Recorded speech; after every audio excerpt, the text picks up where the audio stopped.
If you look back, go back to the start of the podcast when we're talking about how early things have evolved. So that's why like vision and vestibular are actually a bigger part of movement than the proprioceptive section, because they became first. So if you have problems there, if they're not integrated well with the proprioceptive system, as many degrees of rotation in your hips and your shoulders as you want aren't probably going to solve the problem.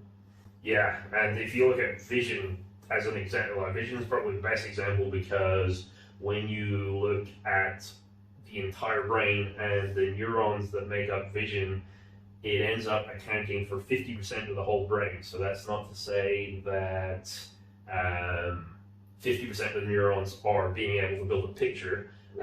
Even in the occipital lobe, if I'm correct on this, I think it is about 1/6 of the neurons in the occipital lobe are actually taking the light that comes in to your eyes, and then the other 5/6 are deciding how that should look. So you don't actually see the world how it looks exactly based on the light that has entered your eyes. We've decided, for example, faces are the best example. We've got software in the brain that decides whether something is or isn't a face, and we go a bit nuts on that. I think you're about to bring it up. When you see like the light switch that looks like it's got a big nose and a little smiley. Got octopuses everywhere, coat hangers.